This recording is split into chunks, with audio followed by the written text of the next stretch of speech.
নির্বাচনে আলেম ওলামাদের সমর্থন চাইলেন তারেক রহমান। সফররত ভুটান প্রধানমন্ত্রীর সঙ্গে বিভিন্ন রাজনৈতিক দলের বৈঠক। নির্বাচন ঘিরে আইন শৃঙ্খলার অবনতির শঙ্কা নেই জানালেন স্বরাষ্ট্র উপদেষ্টা। একই দিনে দুটি ভোট আয়োজন ইসির জন্য চ্যালেঞ্জিং বলছে কমনওয়েলথ। খানাখন্দোয়া জলাবদ্ধতায় বেহাল গোপালগঞ্জ পৌর সড়ক, চরম দুর্ভোগে স্থানীয়রা, দ্রুত সমাধানের আশ্বাস কর্তৃপক্ষের। এবং ইসরায়েলি হামলায় হিজবুল্লাহর শীর্ষ কমান্ডার সহ 5 জন নিহত। এই আগ্রাসন গুরুতর সীমা লঙ্ঘনের শামিল বলছে সংগঠনটি।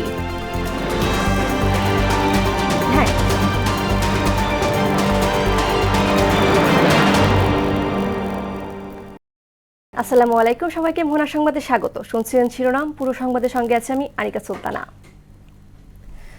সমাজে যেন বিশৃঙ্খলা সৃষ্টি না হয় সেজন্য আলেম ওলামাদের সতর্ক থাকার আহ্বান জানিয়েছেন বিএনপির ভারপ্রাপ্ত চেয়ারম্যান তারেক রহমান। আওয়ামী লীগ শাপলা চত্বরে মুসল্লিদের ওপর হানাদার বাহিনীর মতো হামলা চালিয়েছে বলে অভিযোগ করেন তিনি। রোববার বিকেলে রাজধানীতে আয়োজিত ইমাম খতিব সম্মেলনে ভার্চুয়ালি যুক্ত হয়ে এসব কথা বলেন তারেক রহমান। এ সময় মসজিদে রাজনৈতিক বক্তব্য না দিতে ইমাম খতিবদের আহ্বান জানান দলটির স্থায়ী কমিটির সদস্য সালাহ উদ্দিন আহমদ। তাজিদ ভুঁইয়ার প্রতিবেদন। রোববার সন্ধ্যায় রাজধানীর চীন মৈত্রী সম্মেলন কেন্দ্রে সম্মিলিত ইমাম খতিব জাতীয় সম্মেলন অনুষ্ঠিত হয়। এতে সারা দেশের ইমাম খতিবরা অংশ নেন। তাদের অভিযোগ, স্বাধীনতার 54 বছরে কোনো সরকারই ইমাম খতিবদের যথাযথ মূল্যায়ন করেনি। স্বাধীনতার 50 বছর পরেও ইমাম মুয়াজ্জিন এবং আলেম ওলামাদের কোনো অবদানের স্বীকৃতিটুকু রাষ্ট্র কখনো দিতে পারে নাই। এতে বিএনপির স্থায়ী কমিটির সদস্য সালাউদ্দিন আহমেদ জানান, ক্ষমতায় গেলে কোরআন সুন্নাহ বিরোধী কোনো আইন করবে না তার দল। আওয়ামী ফ্যাসিস্ট, ইসলাম বিদ্বেষী এবং আলম বিদ্বেষী যে ফ্যাসিবাদী অবৈধ সরকার ছিল, তারা দাড়ি টুপির বিরুদ্ধে ছিল, তারা আলেম বিদ্বেষী ছিল, তারা যে কাউকে ধরে নিয়ে এসে জঙ্গি বানানোর নাটক করত। অনুষ্ঠানে ভার্চুয়ালি যুক্ত হয়ে বিএনপির ভারপ্রাপ্ত চেয়ারম্যান তারেক রহমান দাবি করেন, রাজনীতি নিয়ে ইসলামী স্কলারদের মধ্যে বিরোধ দেখা যাচ্ছে। হীন রাজনৈতিক স্বার্থে ধর্মীয় ব্যাখ্যা দিলে তা সমাজে বিশৃঙ্খলা সৃষ্টি করে। শান এবং মান সমুন্নত রেখে ইসলাম নিয়ে গবেষণায় নিঃসন্দেহে কোনো বাধা নেই। তবে ধর্মীয় ইস্যু নিয়ে বিরোধ কিংবা ভিন্ন মত অথবা হীন দলীয় রাজনৈতিক স্বার্থে ধর্মীয় বিধানের উদ্দেশ্যমূলক ব্যাখ্যা কখনো কখনো সমাজে অস্থিরতা সৃষ্টির কারণ হয়ে ওঠে। পতিত পরাজিত পলাতক স্বৈরাচার ইসলাম, মুসলমান এবং ইসলামী সংস্কৃতিকে রাষ্ট্র এবং সমাজে নানাভাবে হেয় প্রতিপন্ন করার অপচেষ্টা করেছিল। ক্ষমতায় গেলে অসচ্ছল ইমাম মুয়াজ্জিনদের সম্মানী ভাতা দেয়া হবে বলে জানান তারেক রহমান। ইনশাআল্লাহ আল্লাহর রহমতে বিএনপি রাষ্ট্র পরিচালনার সুযোগ পেলে ইমাম মুয়াজ্জিনদের মধ্যে যারা আর্থিক টানাপোড়েনে রয়েছেন তাদেরকে প্রতি মাসে রাষ্ট্রীয় তহবিল থেকে একটি নির্দিষ্ট পরিমাণ সম্মানী ভাতা দেবার ব্যাপারে বিএনপির একটি পরিকল্পনা রয়েছে। বিএনপি চেয়ারপারসন বেগম খালেদা জিয়ার জন্য দোয়া চেয়ে ইনসাফ ভিত্তিক দেশ গড়তে আগামী নির্বাচনে ইমাম খতিবদের সমর্থন চান তারেক রহমান। দেশ এবং জনগণের কল্যাণে আল্লাহ যেন আমাকে এবং আমাদের দলকে প্রতিটি সৎ কর্ম বাস্তবায়নের সুযোগ দেন, এজন্য আপনাদের দোয়া, সমর্থন এবং সহযোগিতা চাই। তানজিদ ভুঁইয়া, মোহনা সংবাদ, ঢাকা। আয়োজনের জন্য জরুরি স্বাস্থ্য পরীক্ষা নিরীক্ষার জন্য রাজধানীর এভারকেয়ার হাসপাতালে ভর্তি হয়েছেন। এখন চিকিৎসকদের নিবিড় পর্যবেক্ষণে রয়েছেন তিনি। রোববার রাতে এভারকেয়ার হাসপাতালের সামনে বিএনপি চেয়ারপারসনের জন্য গঠিত মেডিকেল বোর্ডের সদস্য অধ্যাপক FM সিদ্দিকী সাংবাদিকদের এসব কথা জানান। তিনি বলেন, বিএনপি চেয়ারপারসন বেগম খালেদা জিয়ার হার্ট ও ফুসফুস ইনফেকশন রয়েছে। গত কয়েক মাস ধরেই তিনি খুব ঘন ঘন আক্রান্ত হচ্ছিলেন।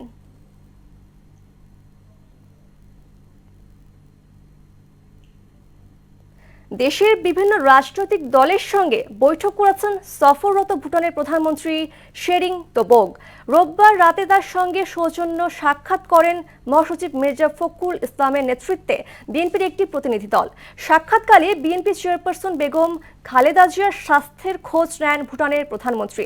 বৈঠকে বাণিজ্য, ব্যবসা, জ্বালানি সহ দুই দেশের স্বার্থ সংশ্লিষ্ট বিষয়ে আলোচনা হয়। এদিন সন্ধ্যায় শেরিং টোবগের সঙ্গে বৈঠক করেন জামাত ইসলামীর আমির ডক্টর শফিকুর রহমান। এ সময় দলটির সেক্রেটারি জেনারেল মিয়া গোলাম পরোয়ার সহ অন্য নেতারা উপস্থিত ছিলেন। অন্যদিকে ভুটানের প্রধানমন্ত্রীর সঙ্গে সাক্ষাৎ করেছেন এনসিপির নেতারাও। রাজধানীর একটি হোটেলে এই বৈঠক অনুষ্ঠিত হয়।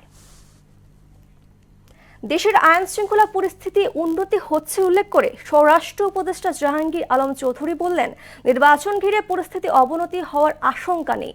রোববার সচিবালয়ের আইন শৃঙ্খলা সংক্রান্ত কোর কমিটির বৈঠক শেষে একথা বলেন তিনি।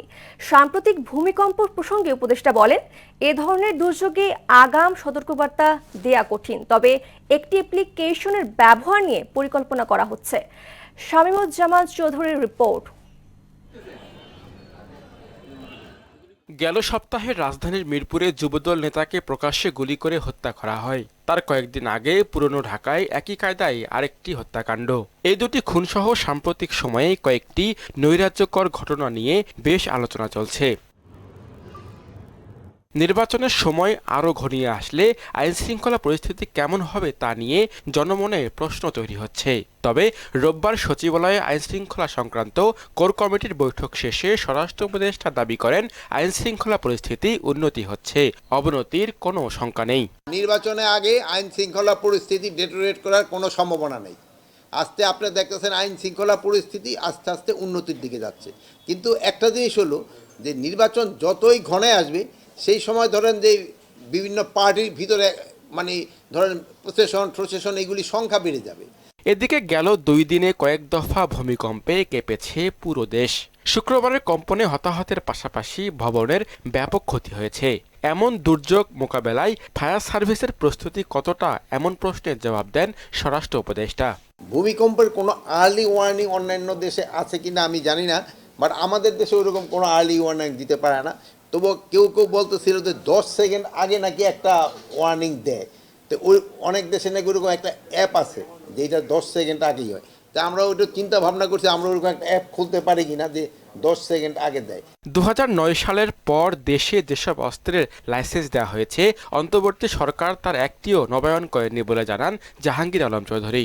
নির্বাচনে আগের জন্য কিন্তু যেই সব হাতিয়ারগুলি আমরা জমা দিতে বলছি, কিন্তু আমরা কোনো হাতিয়ারই তো দেই নাই। 2009 সালের থেকে এর পরে যেই সব হাতিয়ারের ইগুলি দেওয়া হয়েছিল। শামীমুজ্জামান চৌধুরী, মোহনা সংবাদ, ঢাকা। একই দিনে জাতীয় নির্বাচন ও গণভোটের আয়োজন ইসির জন্য চ্যালেঞ্জিং হবে বলে মনে করছে কমনওয়েলথ। রোববার সকালে নির্বাচন ভবনে সিইসির সঙ্গে বৈঠকে একথা জানান সংস্থাটির মহাসচিব শার্লি বচোয়ে। পরে বৈঠকের বিষয়ে বিস্তারিত জানান ইসি সচিব আখতার আহমেদ। তিনি বলেন, ইসির ওপর ন্যস্ত দায়িত্ব সুষ্ঠুভাবে পালনে সক্ষম হবেন তারা। বৈঠকে প্রবাসী ভোটিং নিয়ে ইসির চলমান উদ্যোগের প্রশংসাও করেন কমনওয়েলথ মহাসচিব। এম.আর. আসাদের রিপোর্ট। নির্বাচন ভবনে রোববার সকালে প্রধান নির্বাচন কমিশনারের সঙ্গে সাক্ষাৎ করেন কমনওয়েলথের মহাসচিব শার্লি বচওয়ে। এ সময় আগামী জাতীয় নির্বাচনের প্রস্তুতি নিয়ে কমনওয়েলথ মহাসচিবকে অবহিত করেন সিইসি। বৈঠক শেষে ইসির সিনিয়র সচিব আখতার আহমেদ জানান, একই দিনে জাতীয় নির্বাচন ও গণভোটকে চ্যালেঞ্জ মনে করছে সংস্থাটি। রেফারেন্ডামের কথা বলেছেন যে রেফারেন্ডামটা একদিনে হবে, এটা আমাদের একটা বাড়তি দায়িত্ব। আমাদের প্রস্তুতি সম্পর্কে ওনারা বলেছেন যে এটা আপনাদের একটা চ্যালেঞ্জ, কিন্তু আশা করেন যে আমাদের প্রস্তুতি নিয়ে আমরা যেভাবে আগাচ্ছি তাতে এটা আমরা সফল হব। নির্বাচন শান্তিপূর্ণ করতে ইসির প্রস্তুতির বিষয়েও জানানো হয়েছে বচওয়েকে। ল অ্যান্ড অর্ডার সিচুয়েশন সম্পর্কেও জানতে চেয়েছিলেন। আমরা বলেছি যে আমরা পরিস্থিতিগুলোকে সারা দেশকে আমরা 3টা ভাগে, রেড, ইয়েলো এবং গ্রিন, এই জোনে আমরা ভাগ করছি এবং সেই ভাগে ভাগ করে আমরা ল অ্যান্ড অর্ডার সিচুয়েশনগুলোকে সামাল দিব। আউট অফ কান্ট্রি ভোটিং, সেটা প্রসেসটা চলছে।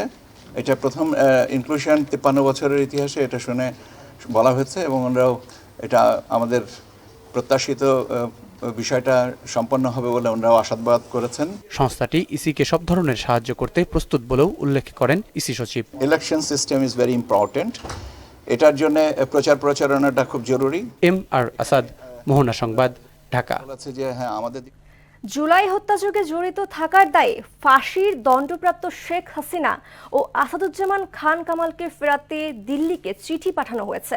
রোববার সন্ধ্যায় গণমাধ্যম কর্মীদের এ তথ্য জানান পররাষ্ট্র উপদেষ্টা তৌহিদ হোসেন। তিনি বলেন, আন্তর্জাতিক অপরাধ ট্রাইব্যুনালের রায় জানিয়ে শুক্রবার দিল্লিতে চিঠি পাঠানো হয়েছে। গেল 17 নভেম্বর জুলাই আগস্টে সংগঠিত মানবতা বিরোধী অপরাধ মামলায় শেখ হাসিনা ও আসাদুজ্জামান খান কামালকে মৃত্যুদণ্ড দিয়েছেন ট্রাইব্যুনাল। ব্রাহ্মণবাড়িয়ার সরাইলে পূর্ববিরোধের জেরে দুই গোষ্ঠীর সংঘর্ষে নিহত 1 এবং আহত 20 জন। রোববার রাতে উপজেলার শাহজাদাপুর ইউনিয়নের দেউরা গ্রামে এই ঘটনা ঘটে। এই সংঘর্ষে উভয় পক্ষের অন্তত 20 জন আহত হয়েছেন। আহতরা স্থানীয় উপজেলা স্বাস্থ্য কমপ্লেক্সে সহ বিভিন্ন হাসপাতালে চিকিৎসা নিয়েছে। পুলিশ ঘটনাস্থলে গিয়ে পরিস্থিতি নিয়ন্ত্রণে আনে। সরাইল থানার ভারপ্রাপ্ত কর্মকর্তা বিষয়টি নিশ্চিত করেছেন।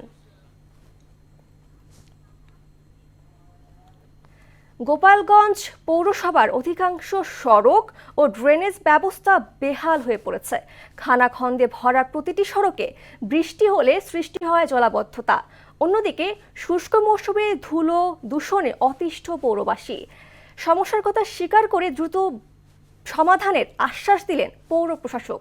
মাসুদ পারভেজের প্রতিবেদন জানাচ্ছেন আফরিন পপি। 15টি ওয়ার্ড নিয়ে 30.7 বর্গ কিলোমিটারের গোপালগঞ্জ পৌরসভা। ঘনবসতিপূর্ণ এই পৌরসভাটির বেশিরভাগ সড়ক এখন বেহাল। খানাখন্দে ভরা এসব সড়কে প্রতিদিন ঘটছে ছোট বড় দুর্ঘটনা। শহরের DC road, Udayan road, model school road, bypass সড়ক সহ গুরুত্বপূর্ণ প্রতিটি সড়কেই বেশিরভাগ স্থানে কার্পেটিং উঠে সৃষ্টি হয়েছে বড় বড় গর্ত। সড়কগুলির পাশেই রয়েছে পোস্ট অফিস, জেলা ও দায়রা জজের বাসভবন, নির্বাচন অফিস, পাসপোর্ট অফিস, শিল্পকলা একাডেমি সহ বিভিন্ন শিক্ষা প্রতিষ্ঠান।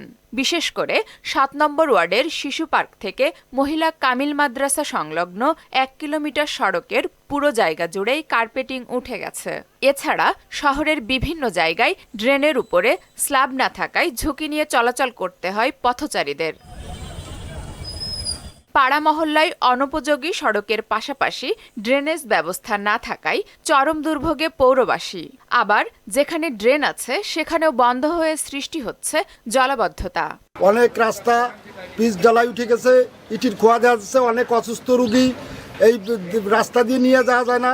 ড্রেনেজ স্ল্যাব নাই, ওইখানেও বিভিন্ন ধরনের দুর্ঘটনার শিকার হচ্ছে মানুষ। চলাচল করা আসলে খুবই ঝুঁকিপূর্ণ এখানে, তো এটা মেরামত করা উচিত। প্রতিদিন যাই ইনকাম করতে গর্তের পুড়ে একটা মাল ক্ষতি হয়ে গেলে আবার লাগাচ্ছি, তার গাড়ি ছেড়ে আমাদের লাভ হয়েছে।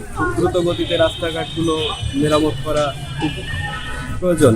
জনদুর্ভোগ স্বীকার করে দ্রুত সমাধানের আশ্বাস দেন পৌর প্রশাসক। ড্রেনেজ ব্যবস্থা পর্যাপ্ত না থাকায় পানি এখানে জমে আমাদের যে বিটুমিন কার্পেটিং এর যে পিসিসি রাস্তাগুলো ছিল এগুলো অধিকাংশই ক্ষতিগ্রস্ত হয়েছে। এই রাস্তাগুলো আমরা মেরামতের উদ্যোগ গ্রহণ করেছি। আমাদের নিজস্ব সক্ষমতায় আমরা সর্বোচ্চ চেষ্টা করব এই রাস্তাগুলোকে ব্যবহার উপযোগী করে মেরামত করার জন্য। দ্রুত সড়ক সংস্কার ও উন্নত ড্রেনেজ ব্যবস্থা নিশ্চিত করার দাবি গোপালগঞ্জ পৌরবাসীর। আফরিন পপি, মোহনা সংবাদ। চলতি বছর মানিকগঞ্জে আমন ধানের বাম্পার ফলন হয়েছে। এখন জেলা জুড়ে একযোগে শুরু হয়েছে ধান কাটা ও মাড়াইয়ের কাজ। নতুন ধান ঘরে তোলা ও ফলন ভালো হওয়ায় খুশি কৃষকরা। আর ধানের ন্যায্য মূল্য নিশ্চিতে কাজ চলছে বলে জানিয়েছেন জেলা কৃষি কর্মকর্তা শরীফুল ইসলামের প্রতিবেদন জানাচ্ছেন মাহমুদা আক্তার। ঢোলবাদ্যের তালে নবান্ন উৎসবকে বরণ করছে মানিকগঞ্জের কৃষকরা। চলতি বছর মানিকগঞ্জে আমনের বাম্পার ফলন হয়েছে।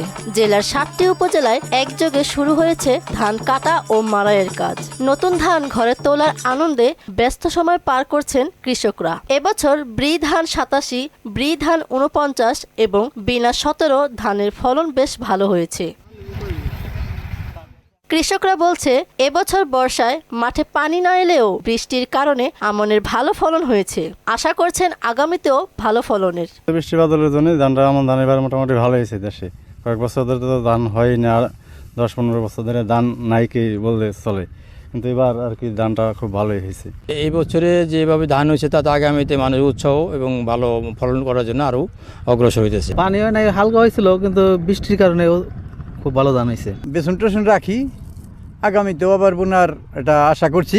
ধানের আবাদ বাড়াতে কৃষকদের নিয়মিত প্রশিক্ষণ দেয়া ও ধানের ন্যায্য মূল্য পেতে কাজ করছে বলে জানান জেলা কৃষি কর্মকর্তা। কৃষকদেরকে টেকনোলজিক্যাল সাপোর্ট দিয়ে থাকি।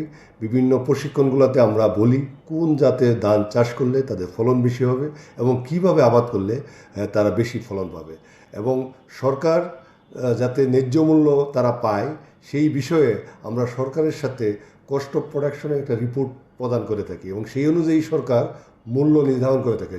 চাউলের মূল্য, ধানের বাজার মূল্য গভর্নমেন্ট নির্ধারণ করে, সেই অনুযায়ী সরকার নিয়ে থাকে। জেলা কৃষি অফিসের তথ্য অনুযায়ী এবছর 13,208 হেক্টর জমিতে রোপা আমন চাষ হয়েছে। মাহমুদা আক্তার, মোহনা সংবাদ। এবার সারা দেশে অনুষ্ঠিত সভা সমাবেশ নিয়ে প্রতিনিধিদের তথ্যচিত্রের ডেস্ক রিপোর্ট।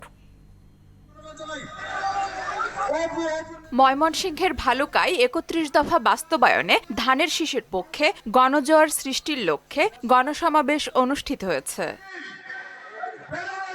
নারায়ণগঞ্জে মশার উৎপত্তি স্থল দূরীকরণ বিষয়ে ব্রাকের উদ্যোগে ডেঙ্গু প্রতিরোধ অভিযান ২০২৫ আলোচনা সভা অনুষ্ঠিত হয়েছে। নওগাঁয় বুদ্ধিজীবী দিবস এবং বিজয় দিবস যথাযোগ্য মর্যাদায় উদযাপন উপলক্ষে প্রস্তুতিমূলক সভা অনুষ্ঠিত হয়েছে। খুলনা প্রেস ক্লাবে সাংবাদিকদের সঙ্গে মতবিনিময় করেছেন খুলনা ২ আসনে বিএনপির মনোনীত প্রার্থী। কেশালীডাঙ্গা KN উচ্চ বিদ্যালয়ের শিক্ষিকার পদত্যাগ ও দৃষ্টান্তমূলক শাস্তির দাবিতে গাইবান্ধার সাদুল্লাপুরে বিক্ষোভ ও মানববন্ধন অনুষ্ঠিত হয়েছে। পটুয়াখালীর বাউফলে উপজেলা বিএনপির কার্যালয় উদ্বোধন করা হয়েছে। গাজীপুরের কালিয়াকৈর উপজেলা পরিষদ চত্বরে অনুষ্ঠিত হয়েছে তারুণ্যের সাংস্কৃতিক ও পুরস্কার বিতরণ অনুষ্ঠান। স্বেচ্ছাসেবক দল মাধবদী পৌরসভার ৯ নম্বর ওয়ার্ডের দ্বিবার্ষিক সম্মেলন ২০২৫ উৎসবমুখর আয়োজনের মধ্য দিয়ে অনুষ্ঠিত হয়েছে। গাজীপুরে বিএনপির গণতন্ত্র রক্ষা, ন্যায় বিচার প্রতিষ্ঠা এবং দলীয় শৃঙ্খলা পুনর্গঠনের দাবিতে সংবাদ সম্মেলন অনুষ্ঠিত হয়েছে। ফেনীর ফুলগাজীর কিসমত ঘনিয়া মোড়া হিফজুল কোরআন নুরানি মাদ্রাসা এবং এতিমখানার উন্নয়নে আর্থিক সহায়তা প্রদান করেছেন মজুমদার আরিফুর রহমান। নওগাঁর পোরশার সারাইগাছি স্কুল মাঠে রাষ্ট্র মেরামতের ৩১ দফার প্রচারণায় সমাবেশ অনুষ্ঠিত হয়েছে। পটুয়াখালীর ইটবাড়িয়া ইউনিয়নের সাবেক ইউপি সদস্য সরোয়ার হাওলাদারের খুনিদের বিচারের দাবিতে মানববন্ধন অনুষ্ঠিত হয়েছে। রাষ্ট্রকাঠামো মেরামতের ৩১ দফা বাস্তবায়নের লক্ষ্যে সুনামগঞ্জের সুরমার বালাকান্দায় লিফলেট বিতরণ ও মহিলা সমাবেশ অনুষ্ঠিত হয়েছে। কেরানীগঞ্জের চরওয়াশপুরে প্রাথমিক বিদ্যালয়ের ভিত্তিপ্রস্তর স্থাপন এবং নতুন ভবন নির্মাণ কাজের উদ্বোধন করা হয়েছে। আফরিন পপি, মোহনা সংবাদ। আবার আন্তর্জাতিক প্রসঙ্গ।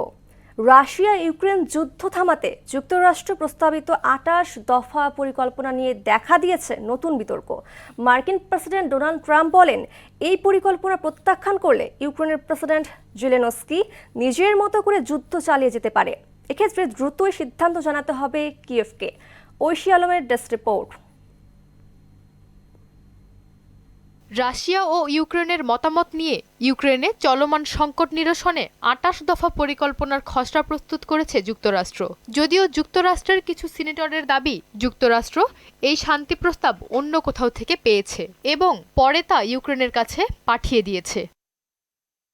শনিবার রিপাবলিকান সিনেটর মাইক রাউন্ডস সাংবাদিকদের বলেন, তারা কেবল একটি প্রস্তাব গ্রহণ করেছে এবং সেটি একজন প্রতিনিধির মাধ্যমে পৌঁছে দেয়া হয়েছে। এটি মার্কিন সুপারিশ বা পরিকল্পনা নয়। এ ব্যাপারে ট্রাম্প বলেন, শান্তি চুক্তি অনেক আগেই হওয়া উচিত ছিল। ইউক্রেনের প্রেসিডেন্ট এই পরিকল্পনা প্রত্যাখ্যান করলে তিনি তার মতো করে যুদ্ধ চালিয়ে যেতে পারেন। এটি চূড়ান্ত প্রস্তাব নয়, তবে কিয়েভকে দ্রুত সিদ্ধান্ত জানাতে হবে। যুক্তরাষ্ট্রের সেনা সচিব ড্যান ড্রিসকল ন্যাটো দেশগুলোকে বলেন, কোনো চুক্তি পারফেক্ট নয়, কিন্তু দেরি হওয়ার আগেই চুক্তি করতে হবে। চুক্তিতে বলা আছে, রাশিয়ার বিরুদ্ধে যুদ্ধ বন্ধ করতে হলে ইউক্রেনকে তাদের ভূখণ্ড ছেড়ে দিতে হবে। এমনকি যেসব ভূখণ্ড এখনো তাদের নিয়ন্ত্রণে আছে সেগুলোও ছাড়তে হবে। একটি ভিডিও বার্তায় ইউক্রেনের প্রেসিডেন্ট ভলোদিমির জেলেনস্কি বলেন, ইউক্রেন তার ইতিহাসে এখন সবচেয়ে কঠিন পরিস্থিতিতে আছে। ইউক্রেনকে সম্মান অথবা এক বন্ধুকে হারাতে হবে। ঐশী আলম, মোহনা সংবাদ। আয়ারল্যান্ডের বিপক্ষে 3 ম্যাচ টি-20 সিরিজের প্রথম দুটির জন্য স্কোয়াড ঘোষণা করেছে বিসিবি। প্রথমবারের মতো টি-20 দলে ডাক পেলেন মাহিদুল ইসলাম অঙ্কন। বাদ পড়েছেন তাসকিন আহমেদ ও শামীম হোসেন পাটোয়ারি। আর একাদশে ফিরেছেন দীর্ঘদিন ধরে ইনজুরির সঙ্গে লড়াই করা বোলিং অলরাউন্ডার মোহাম্মদ সাইফুদ্দিন। আগামী 27 নভেম্বর হবে আয়ারল্যান্ড বাংলাদেশ প্রথম টি-20। পরের দুটি ম্যাচ 29 নভেম্বর ও 2 ডিসেম্বর। 3টি ম্যাচই হবে চট্টগ্রামের বীরশ্রেষ্ঠ মতিউর রহমান স্টেডিয়ামে।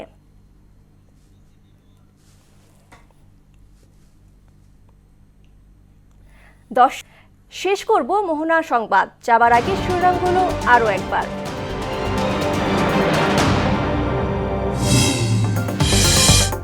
আগামী নির্বাচনে আলেম ওলামাদের সমর্থন চাইলেন তারেক রহমান। সফররত ভুটান প্রধানমন্ত্রীর সঙ্গে বিভিন্ন রাজনৈতিক দলের বৈঠক।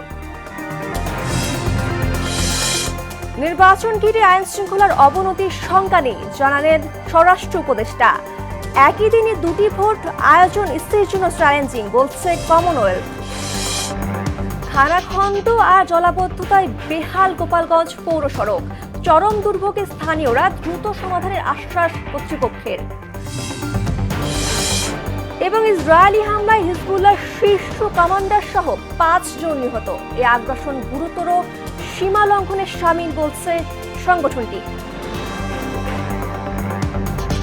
এ ছিল মোহনা সংবাদে। পরবর্তী সংবাদ দুপুর 1টায়। এর আগে সকাল 11টায় দেখবেন সংবাদ এক নজরে। মোহনার সবশেষ খবর জানতে ভিজিট করুন www.mohana.tv। সংবাদ দেখতে পারেন ফেসবুক, ইউটিউবে। এতক্ষণ সঙ্গে থাকার জন্য ধন্যবাদ।